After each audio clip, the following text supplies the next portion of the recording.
Boa noite, turma. Sandra, tudo bem com vocês?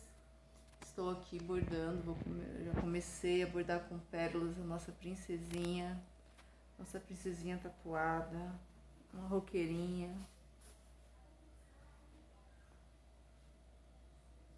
E aqui está um trabalho com pérolas. Vou usar 2 tamanhos de pérolas, na verdade vou variar, vou usar vidrilho. Estou aqui então vamos começar, né? Junto com vocês, ver esse processinho, como faz, ó. Vai ficar com um relevo 3D.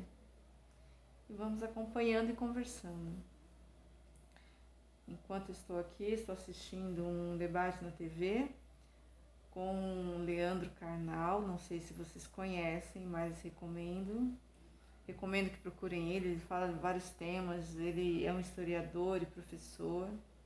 Gosto muito dele, gosto muito das aulas e ele como professor de história, ele tem um ponto de vista sistemático dos fatos, das coisas, da contextualização, de como tudo acontece, posiciona a gente na história.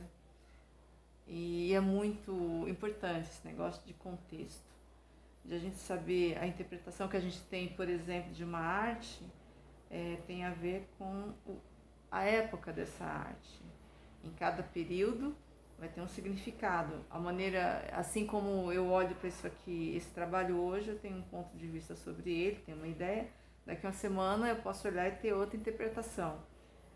Hoje eu estou fazendo uma menina roqueira, amanhã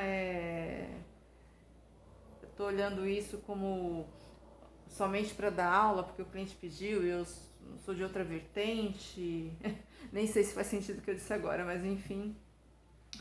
Mas é no sentido assim que os tempos mudam e o nosso ponto de vista muda. Dependendo da época, tipo uma pintura abstrata, dependendo do seu sentimento, dependendo do momento do país que você está, aquele olhar sobre aquela pintura vai ser diferente, a sua percepção vai ter significados diferentes. Então, e ele está falando de educação, está falando de carreira no tema que eu estou assistindo. E é interessante, porque eu estava me pondo no lugar do meu pai, pensando nas épocas atrás, de como os nossos pais mandavam a gente estudar para trabalhar, qual era o melhor trabalho. Meu pai era metalúrgico, então ele me falava muito que carreiras dentro da metalúrgica era mais interessante, dava dinheiro. Aí eu fui fazer curso, terminei a faculdade, terminei o colegial, fui fazer faculdade, porém não passei na prova, né? E para não ficar parada, eu tinha que fazer um curso. Aí eu fui numa escola particular, assim, um cursinho, esperando uma vaga na escola técnica lá do Senai, esperando o momento da prova, acho que tipo meses, né? Enquanto isso, ele pagou um curso para mim numa escola que tinha desenho artístico e desenho projeto. Aí eu devia ter uns 18 anos, nessa faixa de idade, 17, 18 anos, e meu pai disse, entre as opções, desenho projeto era mais interessante, dava mais grana, era mais para pegar uma profissão interessante com um salário melhor. Então eu optei pelo que meu pai falou, né? Mal sabia eu já sabia que eu gostava de arte, desenhar, sempre gostei de educação artística desde a primeira série. Porém, quem manda na gente são nossos pais até determinada idade, né? Enquanto a gente não paga nossas contas, enquanto no mesmo teto, eles que pagam, eles que decidem, né? Meu pai falava muito, só que eu confiava muito no meu pai, então eu não tinha muita questão, assim, não tinha a visão que eu tenho hoje. Se eu tivesse, eu exigia, eu tinha que fazer aquilo que eu gostava. Mas não é assim que funciona, né? Porque a gente vai estudar, os pais ainda eram uma geração, investem na gente para trabalhar e ajudar em casa. Então o que a gente tem que fazer não podemos fazer luxo, não podemos fazer uma coisa que a gente quer, tem que estudar para trabalhar e ponto. Aí eu fiz desenho técnico, fiz desenho projeto e quando saiu a fase de provas, abriu as matrículas para o Senai, eu fui lá, passei na prova e fui fazer técnico de desenho projeto, sou formada nisso.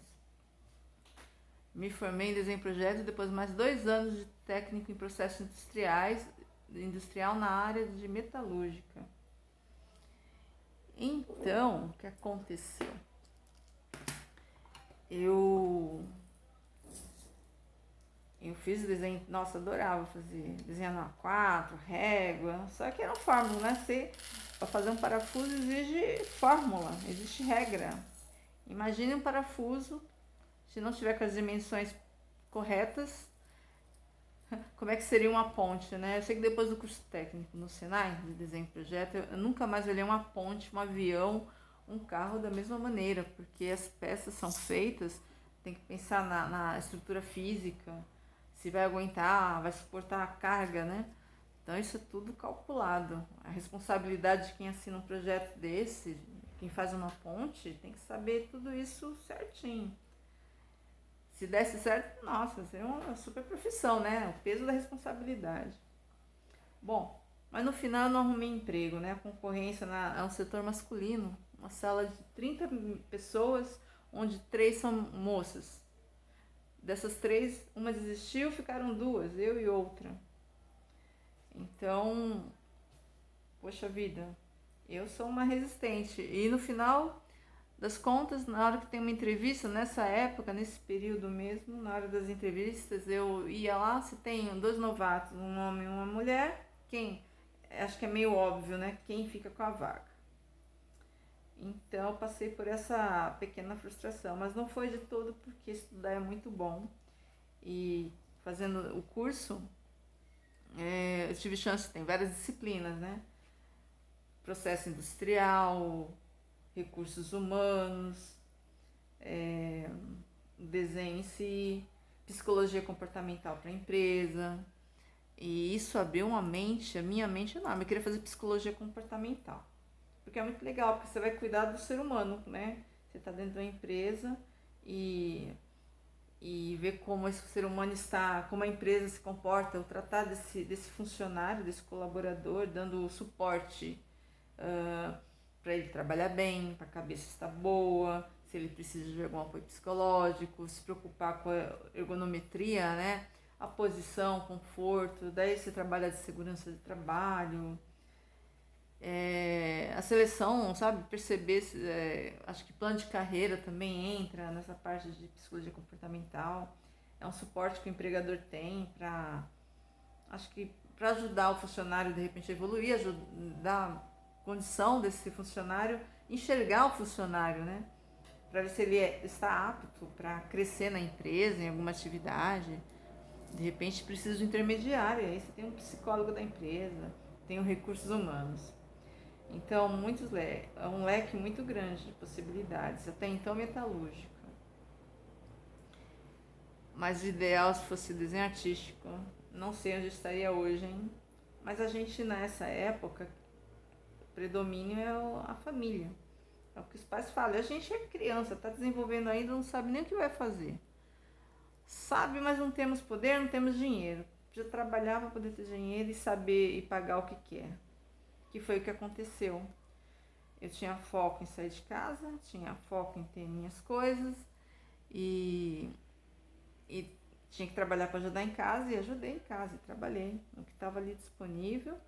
E quando tive chance de estudar, estudei, até chegar o momento de, quando eu conheci a confecção, trabalhar em confecção, trabalhar com roupas. Aí eu descobri o que eu gosto mesmo, porque o setor de moda nos dá possibilidade de criação, desenvolver, atender cliente, tratar público, tem esse leque de possibilidades.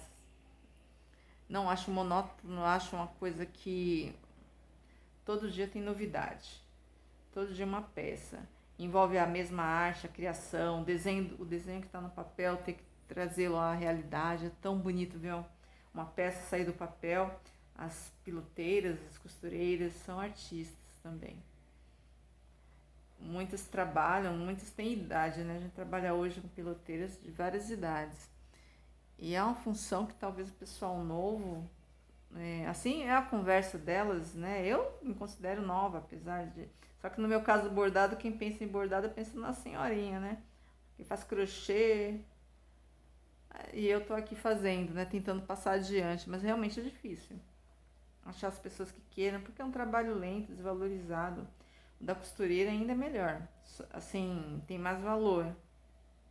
Mas a questão de ter carinho pelo que faz é o que é raro, né? Pegar alguém que... Essas piloteiras não tem exatamente, nem todas têm uma formação...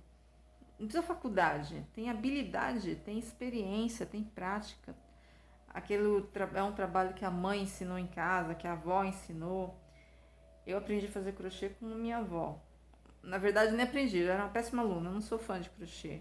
Mas aprendi o ponto básico com a minha avó, a mãe do meu pai. Mas não engatei nisso porque não era meu... Mas foi ela que me ensinou. Eu não sou especialista em crochê, sei os pontos, mas tenho essa memória. Com meu pai desenhava. Ele gostava de pegar quadrinho e desenhar, então eu gostava de olhar e eu fazia isso. Se tivesse a cabeça que eu tinha hoje, saber o que é, saber como era o futuro, não é perder tempo, mas é que a gente não sabe do futuro. E tudo que acontece com a gente no passado, o que somos hoje é resultado desse passado. E a gente precisa valorizar também, né? Faz parte do crescimento, todo esse processo para chegar no topo do que se está. Os pais decidem tudo, né? Na época, ainda assim, eu quebrava um pouco as regras, porque meu pai tinha a cultura assim de que mulher tinha, para sair de casa, os filhos saírem de casa, tinha que estar casado. Se engravidasse era pior que uma mentira, seria expulsa de casa. Toda essa visão e os valores deles, né? Vai entender. Hoje eu até entendo melhor esses pontos de vista, né? Não concordo com eles hoje. Tudo é diferente hoje.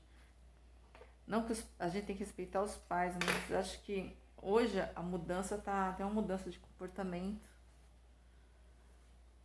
Tem uma mudança de comportamento, tem uma mudança cultural, porque o mundo mudou, a sociedade mudou, temos que ser mais tolerantes. Só que não podemos perder os valores, né? E tipo, os pais queriam fazer o melhor, né? Pensavam em sucesso, dinheiro. Eu sei que eu sempre gostei de estudar, trabalhar não era minha, né? Eu fui expulsa de casa, eu falo, para poder arrumar emprego. E eu só queria estudar e era muito tímida. Mas eu fui, achei o emprego, o valor do dinheiro, ajudava em casa. E quando comecei a fazer bordado, quando eu ganhei uma caixinha de onde eu trabalhava, de uma senhora. Eu trabalhava num prédio residencial.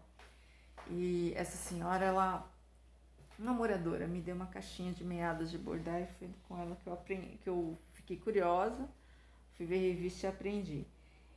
E desde então, banco minhas coisas. Desde então eu faço artesanato. Desde então, ainda assim um hobby, né? Não trabalho, nenhuma profissão. Estava estudando ainda.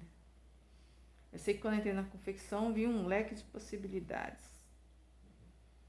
E os contatos. Aí a habilidade manual me dá essa situação de me deu conhecer pessoas.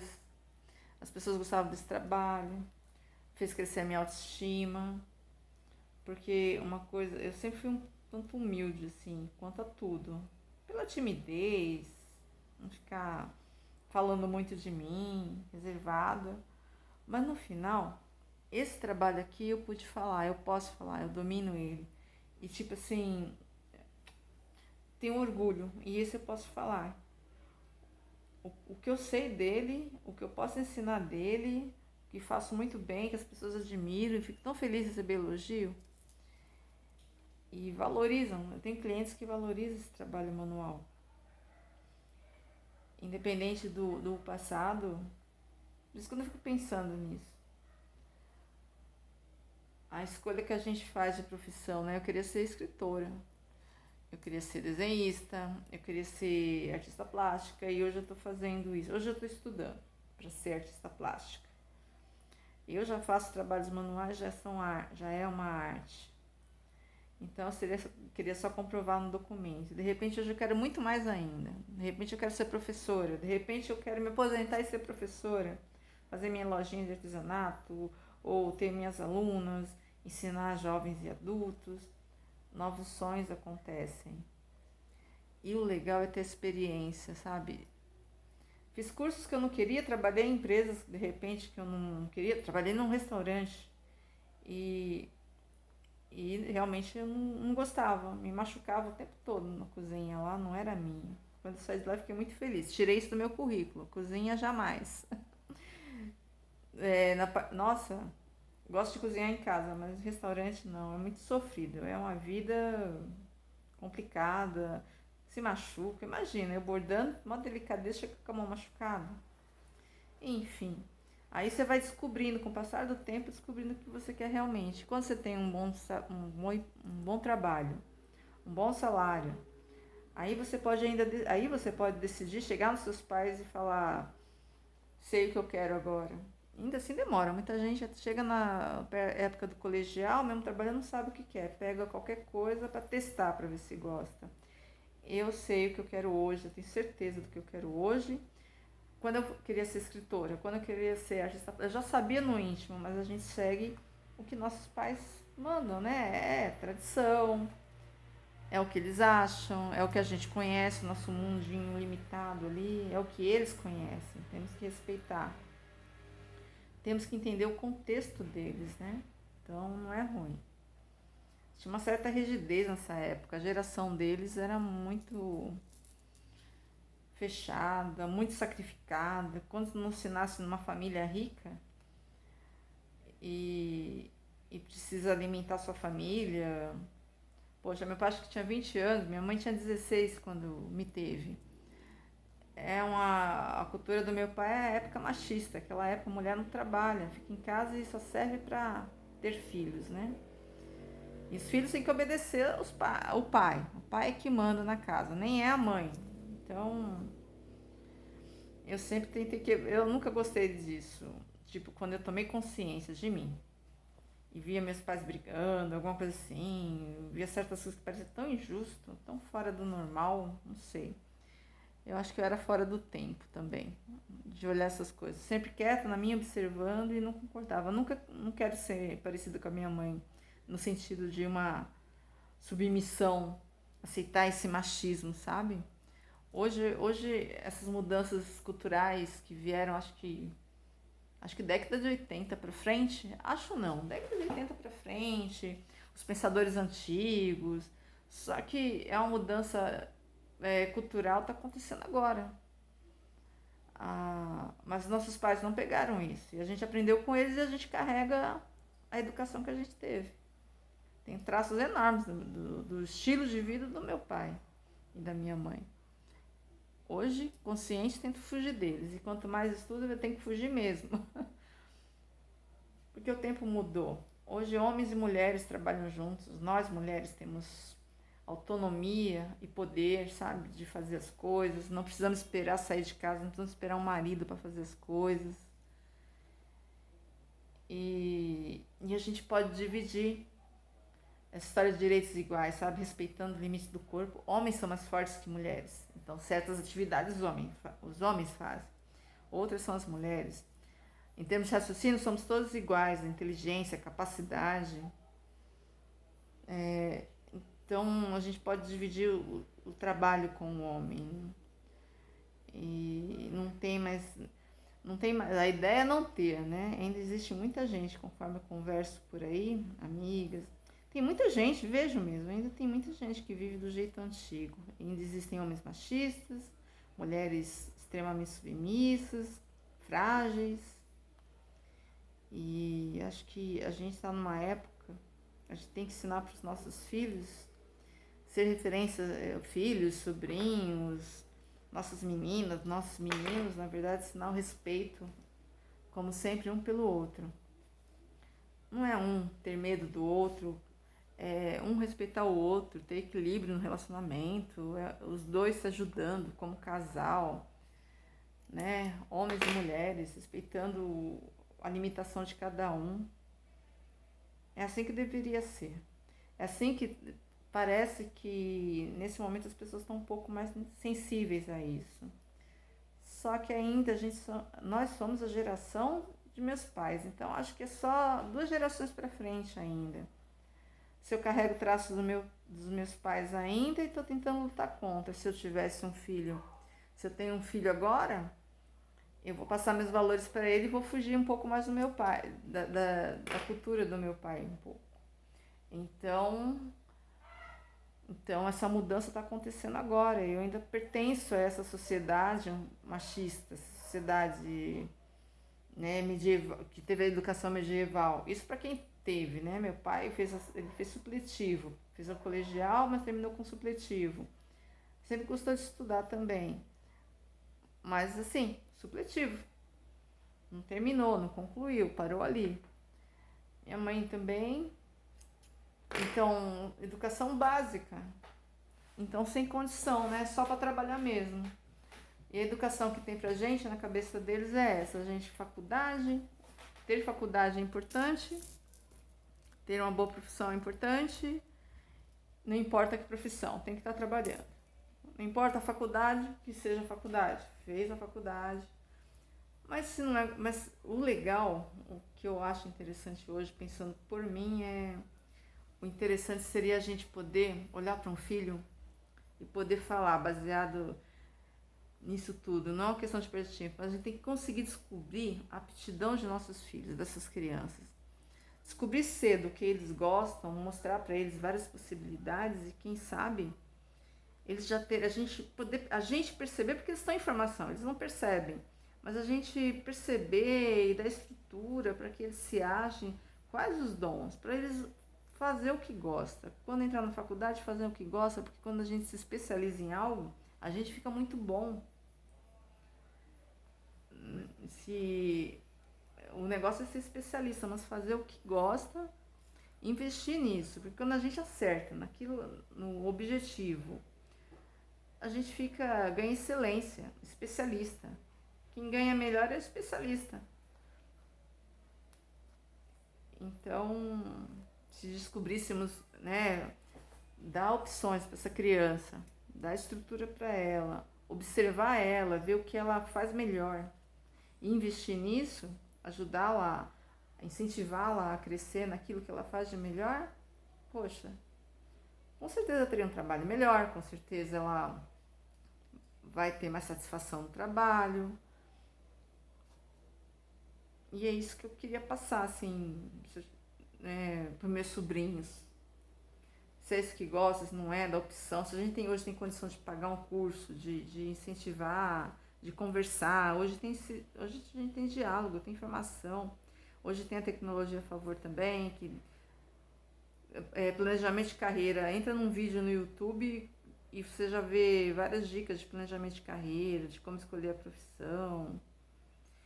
Nossos pais, principalmente família humilde, muito limitados, né? Muitas vezes foca só no dinheiro.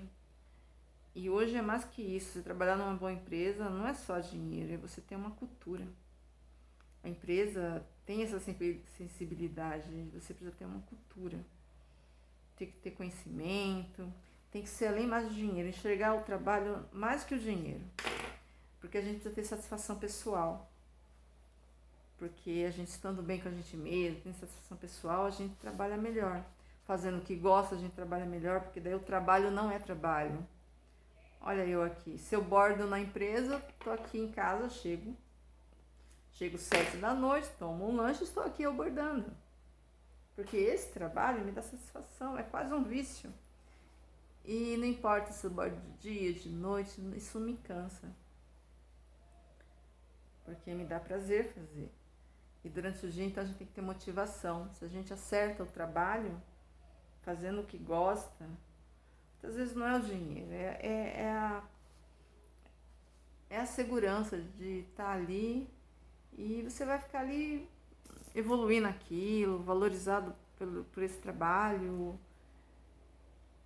Eu me sinto muito feliz fazendo o que eu gosto. É muito chato, já conheci gente trabalhar por trabalhar, daí a pessoa se cansa rápido, se machuca, mas eu tenho que confessar que a condição de uma pessoa humilde é difícil, porque ela não tem muita opção muitas vezes.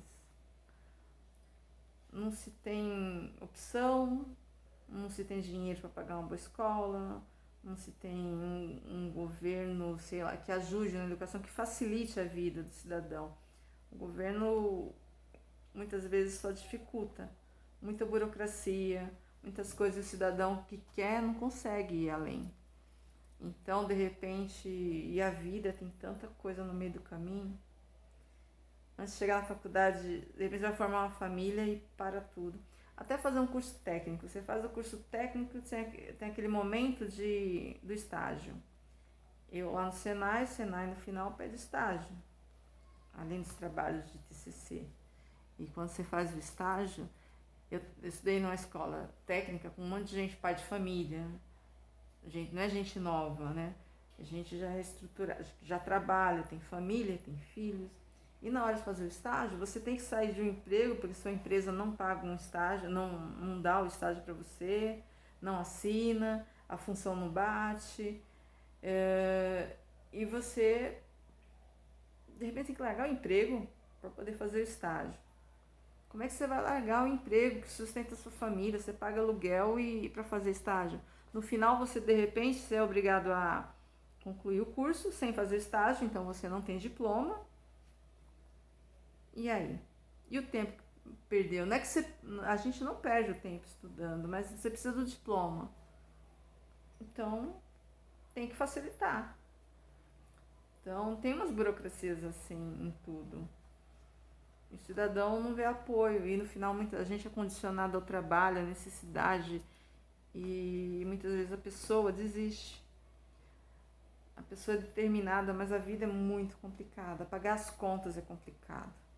O tempo que a gente está vivendo hoje, Covid, muito complicado. A gente está aqui com medo de ser mandado embora, a gente está aqui com medo pronto, a empresa vai fechar. Qual a opção? Eu, nesse meu trabalho, eu consigo fazer ele, eu faço meus freelances, faço ele em off.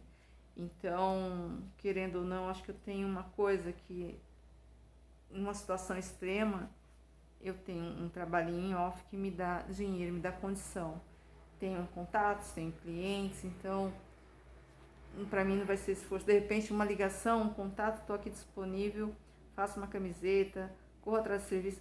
É igual na época, acho que a brincadeira era vender sanduíche na praia. Tá aqui meu sanduíche na praia. A gente tem dons, é a história da criatividade.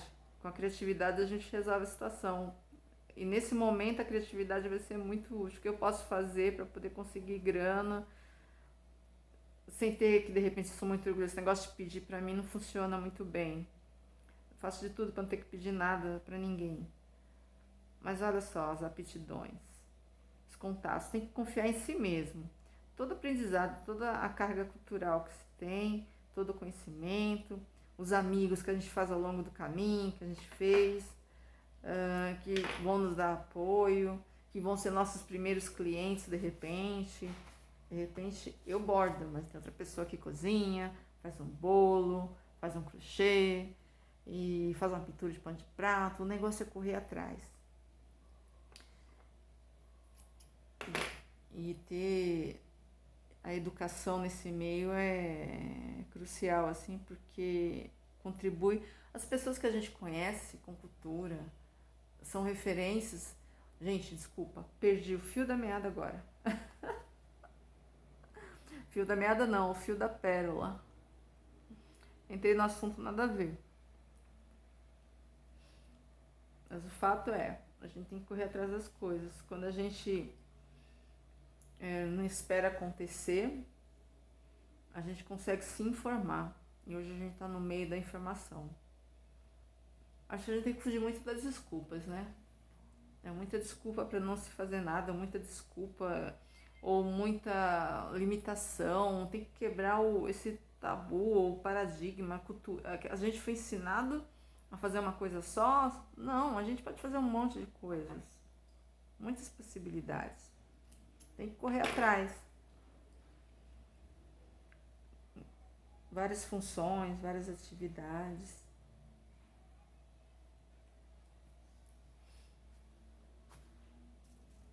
Seja com esses meus trabalhos, com gente que faz tanta coisa.